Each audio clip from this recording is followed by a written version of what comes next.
tak ako v minulosti aj dnes láka bývalá banícka osada Vyšná Boca kovmi. V prvý marcový víkend to ale boli trochu iné kovy ako tie pred dávnou dobou.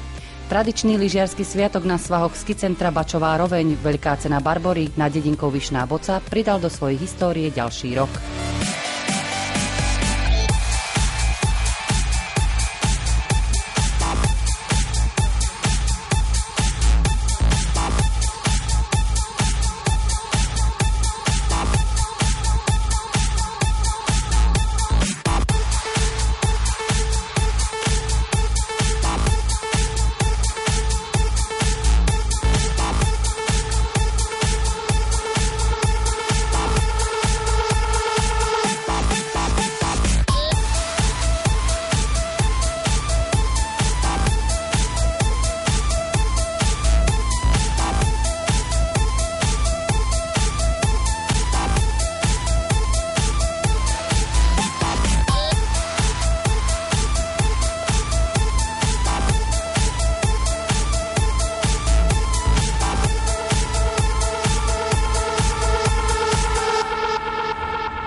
Ministerstvo školstva, vedy, výskumu a športu Slovenskej republiky, Slovenská asociácia univerzitného športu, Slovenská lyžiarska asociácia, TJ Tatra Nižná Boca v spolupráci s Hornonitrianskými baňami Prievidza.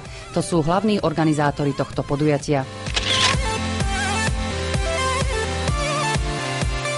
Tady ten závod patří do Evropského poháru FIS Uni, ale z Češní organizace FISu, to znamená, to je Mezinárodní organizace akademického nebo univerzitního sportu. A my pořádáme už asi 30 let takový celý cyklus závodů tady po Evropě. Letos je 6 ano. A sice Švýcarsko bylo, Maďarsko, Rakousko, u nás v České republice, teď je tady a ještě zbývá Itálie a Francie. Už jsem tady asi po 10. A rok od roku je to lepší, profesionálnější. A jestliže k tomu připočteme dnešní počasí krásné, které zajistil pořadatel, tak nemůže být nic lepšího.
Trošku nás mrzí účasť, pretože je len, myslím, 23 dievčat a okolo 50 chlapcov, takže toto nám trošku pokrývkáva, ale bohužiaľ je to taký všeobecný trend, že tých pretekárov je čím ďalej menej.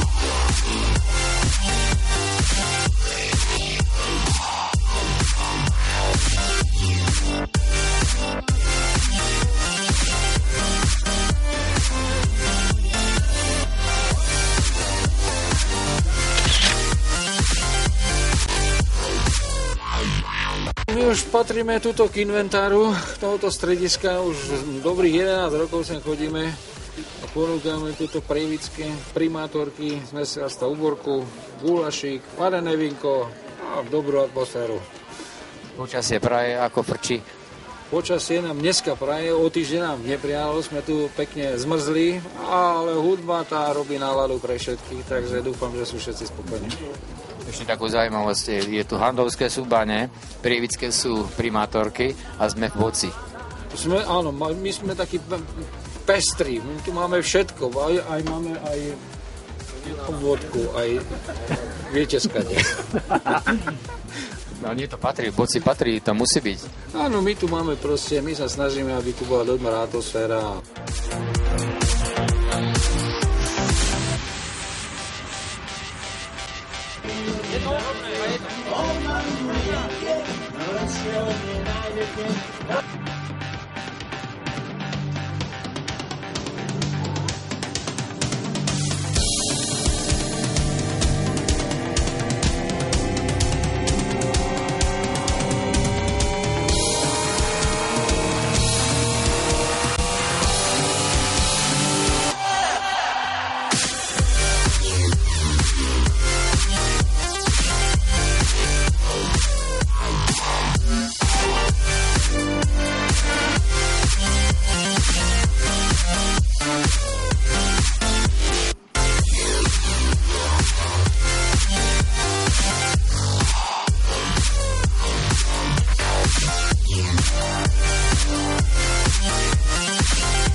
Teď, 4, 3, 2, 1.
Sobota patrila obrovskému slalomu. Bačova Roveň najviac vyhovovala českej reprezentantke.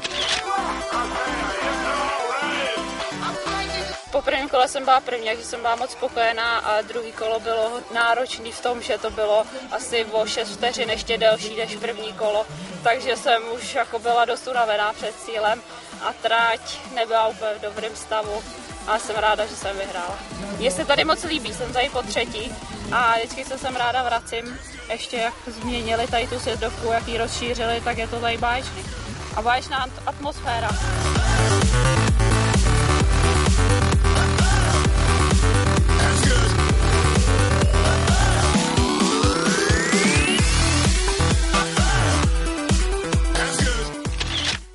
Druhá v obráku bola Bystričanka Kristýna Sálová. Prvé kolo som mohla trošku zlepšiť, ale tak 200 sú 200, to zase, to je už tak, no, býva to. To je šport, no zajtra sa teším a teraz neviem vám presne povedať, ktorá je silnejšia, no uvidím. No.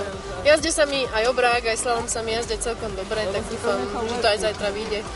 A že už na to prvé by to mohlo byť. A mala sa na čo tešiť. Nedeľný slalom vyhrala výborným druhým kolom.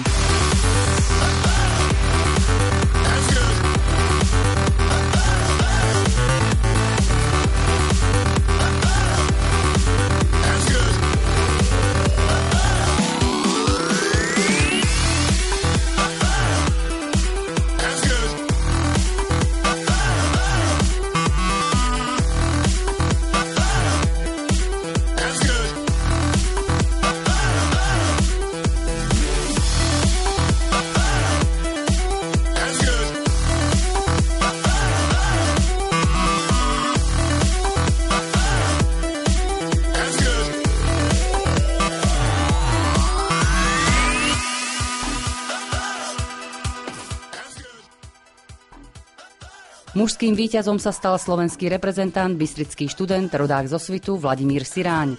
Vlado kráľoval na slnkom zaliatom svahu po oba dni. Súperi z 10 krajín sa museli skloniť pred jeho umením. Po prvom kole som sa umiestnil na druhom mieste.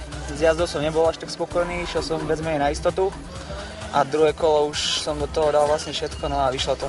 Myslím, že organizátorom sa podarilo pripraviť veľmi pekný pretek. Aj vlastne podložka bola veľmi dobrá, aj pretekári, takže myslím, že veľmi príjemné podujatie.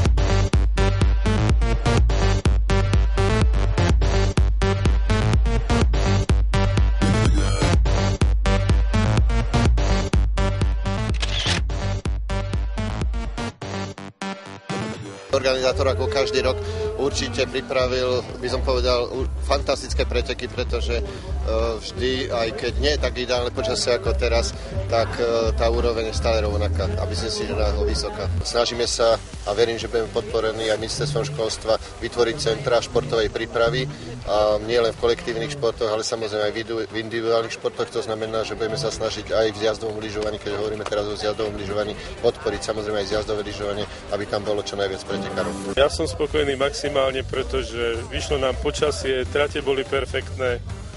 No a čo je tiež dôležité, že nikomu sa nič nestalo, nebolo žiadne zranenie.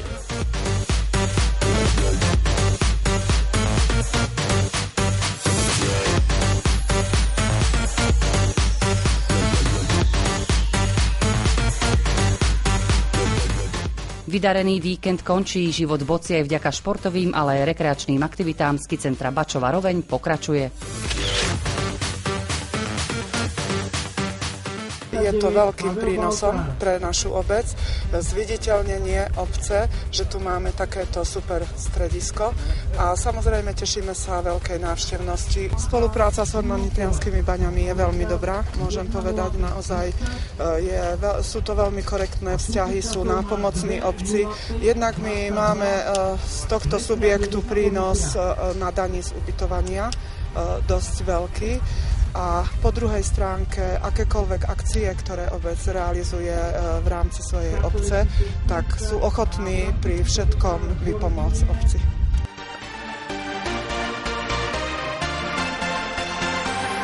Dovidenia o rok.